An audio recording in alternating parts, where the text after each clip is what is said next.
Item ಯಾವುದೇ ಇರಲಿ try ಮಾಡಿ ಆಚಿ ಚಿಕನ್ ಮಸಾಲಾ. ಮಿಡಲ್ ಈಸ್ಟ್ನಲ್ಲಿ ಯುದ್ಧ ಶುರುವಾಗಿ ಇವತ್ತಿಗೆ 23ನೇ ದಿನ. ಅಮೆರಿಕ ಅಧ್ಯಕ್ಷ ಡೊನಾಲ್ಡ್ ಟ್ರಂಪ್ ಅವರ ನಡೆ, ಅವರು ಕೊಡ್ತಾ ಇರುವಂತಹ ಸ್ಟೇಟ್ಮೆಂಟು ಸಾಕಷ್ಟು ಕನ್ಫ್ಯೂಷನ್ ಅನ್ನು ಕೂಡ ಕ್ರಿಯೇಟ್ ಮಾಡ್ತಾ ಇದೆ. ಒಂದು ಕಡೆ ಇರಾನ್ನ ಶಕ್ತಿಯನ್ನು ಹೊಗಳ್ತಾರೆ, ಮತ್ತೊಂದು ಕಡೆ ಕದನ ವಿರಾಮವನ್ನು ನಾವು ಅವರಿಂದ ಬಯಸ್ತಿಲ್ಲ ಅಂತ ಹೇಳ್ತಿದ್ದಾರೆ. ಕದನ ವಿರಾಮ ಇಲ್ಲ ಅಂಥೇಳಿ ಅಧ್ಯಕ್ಷ ಡೊನಾಲ್ಡ್ ಟ್ರಂಪ್ ಅವರೇ ಪುನರುಚ್ಚರಿಸಿದ್ದಾರೆ. ಇರಾನ್ನ ನಾಯಕರೆಲ್ಲರೂ ಕೂಡ ಸತ್ತು ಹೋಗಿದ್ದಾರೆ, ಯಾರ ಜೊತೆ ನಾವು ಕದನ ವಿರಾಮ ಮಾಡ್ಕೊಳ್ಳೋಣ, ಮಿಲಿಟರಿ ದಾಳಿಯ ಮೂಲಕ ನಾವು ಗೆದ್ದಿದ್ದೇವೆ ಅಂಥೇಳಿ ತಮ್ಮ ಬೆನ್ನನ್ನು ತಾವೇ ತಟ್ಟಿಕೊಳ್ತಾ ಇದ್ದಾರೆ. ನಮ್ಮ ದಾಳಿ ಯಶಸ್ವಿಯಾಗಿದೆ ಅಂಥೇಳಿ ಡೊನಾಲ್ಡ್ ಟ್ರಂಪ್ ಮತ್ತೊಮ್ಮೆ ಪುನರುಚ್ಚರಿಸಿದ್ದಾರೆ. ನಮಗೆ ಯಾವುದೇ ಅಪಾಯವಿಲ್ಲ ಅಂಥೇಳಿ ಡೊನಾಲ್ಡ್ ಟ್ರಂಪ್ ಹೇಳ್ತಾ ಇರುವಂಥದ್ದು. ಅಮೆರಿಕ ಇರಾನ್ ಜೊತೆಗೆ ಕದನ ವಿರಾಮವನ್ನು ಬಯಸ್ತಾ ಇಲ್ಲ, ಇರಾನ್ನನ್ನು ಸಂಪೂರ್ಣವಾಗಿ ನಾಮಾವಶೇಷ ಮಾಡುವುದೇ ನಮ್ಮ ಉದ್ದೇಶ ಅಂಥೇಳಿ ಮತ್ತೊಮ್ಮೆ ಸಂದೇಶವನ್ನು ಕೊಡುವಂತಹ ಕೆಲಸವನ್ನು ಡೊನಾಲ್ಡ್ ಟ್ರಂಪ್ ಮಾಡ್ತಾ ಇದ್ದಾರೆ.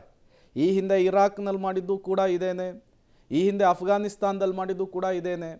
ಹಾಗಾಗಿ ಈ ಅಮೇರಿಕಾದ ದಾದಾಗಿರಿ, ಅಲ್ಲಿ ಯಾರೇ ಅಧ್ಯಕ್ಷರಾಗಿರಲಿ, ಯಾವುದೇ ಪಕ್ಷ ಅಧಿಕಾರಕ್ಕೆ ಬರಲಿ, ಆ ದಾದಾಗಿರಿ ಯಾವಾಗಲೂ ಕೂಡ ಮುಂದುವರಿತಾನೆ ಇರುತ್ತೆ. ಕಾರಣ, ಜಗತ್ತಿನಲ್ಲಿ ನಾನೇ ಬಲಿಷ್ಠನಾಗಬೇಕು, ನನ್ನ ಮಾತೇ ಕೇಳಬೇಕು, ತೈಲ ವಿಚಾರದಲ್ಲಿ ನನ್ನದೇ ಅತಿ ದೊಡ್ಡ ಹೋಲ್ಡ್ ಇರಬೇಕು ಅಂಥೇಳಿ.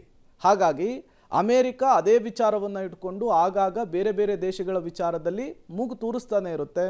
ಈಗಾಗಲೇ ವೆನೆಜುವೆಲಾದಲ್ಲಿ ಏನಾಯಿತು ಅನ್ನೋದನ್ನು ನೋಡಿದ್ವಿ, ಈಗ ಇರಾನ್ನಲ್ಲಿ ಏನಾಗ್ತಾ ಇದೆ ಅನ್ನೋದನ್ನು ನೋಡಿದ್ವಿ. ನೆಕ್ಸ್ಟ್ ಕ್ಯೂಬಾ ಟಾರ್ಗೆಟ್ ಅಂತ ಅಮೇರಿಕಾದ ಅಧ್ಯಕ್ಷರೇ ಹೇಳ್ಕೊಂಡಿದ್ದಾರೆ. ಹಾಗಾಗಿ ಪರಿಸ್ಥಿತಿಯನ್ನು ಮತ್ತಷ್ಟು ಬಿಗಡಾಯಿಸೋ ಸಾಧ್ಯತೆ ಇದೆ. ಡೀಟೇಲ್ಸ್ ಕೊಡ್ತಾರೆ ಪ್ರಕಾಶ್, ನೇರ ಸಂಪರ್ಕದಲ್ಲಿ ಜಾಯ್ನ್ ಆಗಿದ್ದಾರೆ. ಪ್ರಕಾಶ್, ಡೊನಾಲ್ಡ್ ಟ್ರಂಪ್ ಅವರ ನಡೆ ನುಡಿನೇ ವಿಚಿತ್ರವಾಗಿದೆ ಅಂಥೇಳಿ. ಒಂದು ಕಡೆ ಹೇಳ್ತಾರೆ ಇರಾನ್ ಬಯಸಿದರೆ ನಾವು ಕದನ ವಿರಾಮಕ್ಕೆ ಸಿದ್ಧ ಅಂಥೇಳಿ, ಈಗ ಹೇಳ್ತಾ ಇದ್ದಾರೆ ಕದನ ವಿರಾಮದ ಮಾತೇ ಇಲ್ಲ ಅಂಥೇಳಿ. ಅಂದರೆ ಇದೊಂದು ಸ್ಟ್ರಾಟರ್ಜಿಯ ಭಾಗನಾ ಅಥವಾ ನಿಜಕ್ಕೂ ಅರಳು ಮರಳೇನಾದರೂ ಅಮೆರಿಕದ ಅಧ್ಯಕ್ಷರಿಗೆ ಕಾಡ್ತಾ ಇದೆಯಾ? ಹೆಂಗೆ ಇದು ಪ್ರಕಾಶ್? ನೋಡಿ, ಈಗ ಜಾಗತಿಕ ಮಟ್ಟದಲ್ಲಿ ಈಗ ಅಮೆರಿಕದ ವಿರುದ್ಧ ಇರಾನ್ ಕೂಡ ಸೆಟೆದು ನಿಂತಿದೆ. ಆರಂಭಿಕ ಹಂತದಲ್ಲಿ ಈಸಿಯಾಗಿ ನಮ್ಮ ಮುಂದೆ ಸೋಲನ್ನು ಒಪ್ಕೊಳ್ಳುತ್ತೆ ಅನ್ನುವಂಥ ನಿರೀಕ್ಷೆಯನ್ನು ಅಮೆರಿಕ ಕೂಡ ಹೊಂದಿತ್ತು. ಆದರೆ ಇರಾನ್ ಮೇಲೆ ಸಾಕಷ್ಟು ದಾಳಿಗಳ ಆದರೂ ಕೂಡ, ಸಾಕಷ್ಟು ಪ್ರಮಾಣದಲ್ಲಿ ಡ್ಯಾಮೇಜ್ ಆದರೂ ಕೂಡ ತನ್ನ ಒಂದು ಆ ಯುದ್ಧದ ಉನ್ಮಾದ ಮತ್ತು ಆ ಒಂದು ಉತ್ಸಾಹವನ್ನು ಕಳೆದುಕೊಂಡಿಲ್ಲ. ಟಾಪ್ ಲೀಡರ್ಗಳನ್ನು ಕಳೆದುಕೊಂಡಿದ್ರು ಕೂಡ ಆ ಯುದ್ಧದ ತೀವ್ರತೆಯನ್ನು ಹೆಚ್ಚು ಮಾಡಿದೆ. ಪ್ರತಿ ದಾಳಿಯಲ್ಲಿ ಕೂಡ ದೊಡ್ಡ ಪ್ರಮಾಣದಲ್ಲಿ ಅಮೆರಿಕಾಗೆ ತಿರುಗೇಟನ್ನು ಕೊಡುವಂಥ ಪ್ರಯತ್ನವನ್ನು ಕೂಡ ಇರಾನ್ ಮಾಡ್ತಾ ಇದೆ. ಇದರಿಂದ ಅಮೆರಿಕಗೂ ಕೂಡ ಒಂದು ರೀತಿಯಲ್ಲಿ ಶಾಕ್ ಆಗಿದೆ. ನಿರೀಕ್ಷೆಗೂ ಮೀರಿದ ದಾಳಿಯನ್ನು ಇರಾನ್ ಮಾಡ್ತಾ ಇದೆ ಅನ್ನುವಂಥದ್ದು. ಸೊ ಹೀಗಾಗಿ ಮಧ್ಯಪ್ರಾಚ್ಯದಲ್ಲಿರುವಂತಹ ಸುಮಾರು ಅಮೆರಿಕದ ಸೇನಾ ನೆಲೆಗಳು ಮತ್ತು ಒಂದಿಷ್ಟು ಏರ್ ಬೇಸ್ಗಳು, ಒಂದಿಷ್ಟು ಸೇನಾ ಕೇಂದ್ರಗಳ ಮೇಲೆ ಈಗ ಗುರಿಯನ್ನಾಗಿಸಿಕೊಂಡು ದಾಳಿಯನ್ನು ನಡೆಸಿದೆ ಇರಾನು. ಸೊ ಹೀಗಾಗಿ ದೊಡ್ಡ ಪ್ರಮಾಣದಲ್ಲಿ ಅಮೆರಿಕಗೂ ಕೂಡ ಲಾಸ್ ಆಗಿದೆ, ಡ್ಯಾಮೇಜನ್ನು ಮಾಡಲಾಗಿದೆ. ಇದರಿಂದಾಗಿ ಈಗ ಅಮೆರಿಕ ಕೂಡ ಶತಾಯಗತಾಯ ಇರಾನ್ನ ಒಂದು ಕೈ ನೋಡ್ಕೊಳ್ಳೇಬೇಕು ಅನ್ನುವಂಥ ಹಂತಕ್ಕೆ ತಲುಪಿದೆ. ಸೊ ಹೀಗಾಗಿ ಯುದ್ಧವನ್ನು ನಿಲ್ಲಿಸೋದಕ್ಕಾಗಲಿ ಅಥವಾ ತಾತ್ಕಾಲಿಕ ವಿರಾಮಕ್ಕಾಗಲಿ ಮನಸ್ಸು ಮಾಡ್ತಾ ಇಲ್ಲ. ಸೊ ಹೀಗಾಗಿ ಎಷ್ಟು ದಿನ ಸಾಧ್ಯ ಆಗುತ್ತೋ ಅಲ್ಲಿ ತನಕ ಕೂಡ ಇರಾನ್ನ ಮೇಲೆ ದಾಳಿಯನ್ನು ನಡೆಸೋದಕ್ಕೆ, ಯುದ್ಧವನ್ನು ಹಾಗೆ ಮುಂದುವರಿಸೋದಕ್ಕೂ ಕೂಡ ಈಗ ಅಮೆರಿಕ ನಿರ್ಧಾರವನ್ನು ಮಾಡಲಾಗಿದೆ. ನೋಡಿ, ಆರಂಭಿಕ ದಿನಗಳಲ್ಲಿ ಏನಾದರೂ ಕದನ ವಿರಾಮಕ್ಕೆ ಇರಾನ್ ಮುಂದಾದರೆ ಕೂಡಲೇ ಕದನ ವಿರಾಮವನ್ನು ಘೋಷಿಸಬಹುದು ಅನ್ನುವಂತಹ ಒಂದಿಷ್ಟು ಸ್ಟ್ರಾಂಗ್ ಸ್ಟೇಟ್ಮೆಂಟ್ಗಳನ್ನು ಕೂಡ ಕೊಡ್ತಾ ಇತ್ತು.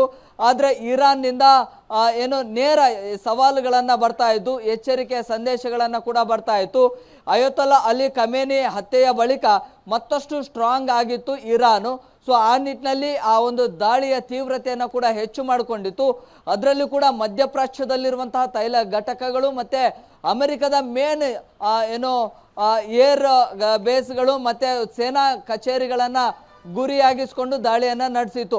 ಸೊ ಹೀಗಾಗಿ ಮಧ್ಯಪ್ರಾಚ್ಯದಲ್ಲಿರುವಂತಹ ಸೇನಾ ಕೇಂದ್ರಗಳಿಗೆ, ಕಚೇರಿಗಳಿಗೆ, ನೆಲೆಗಳಿಗೂ ಕೂಡ ಈಗ ಹೆಚ್ಚುವರಿ ಭದ್ರತೆಯನ್ನು ನೀಡೋದಕ್ಕೆ ಅಮೆರಿಕದ ಒಂದಿಷ್ಟು ಸೇನೆಯನ್ನು ಕೂಡ ಈಗ ಮಧ್ಯಪ್ರಾಚ್ಯಕ್ಕೆ ಕರೆಸಿಕೊಂಡಿದೆ. ಈ ನಿಟ್ಟಿನಲ್ಲಿ ಇರಾನ್ಗೂ ಕೂಡ ತಕ್ಕ ಒಂದು ಪ್ರತಿ ದಾಳಿಗೆ ಹೇಗೆ ಉತ್ತರವನ್ನು ಕೊಡಬೇಕು ಅನ್ನುವಂತಹ ಸ್ಟ್ರಾಟಜಿಗಳನ್ನು ಕೂಡ ಇದೀಗ ಅಮೆರಿಕ ಹೆಚ್ಚು ಮಾಡಿಕೊಳ್ತಾ ಇದೆ. ಪ್ರೇಮ್.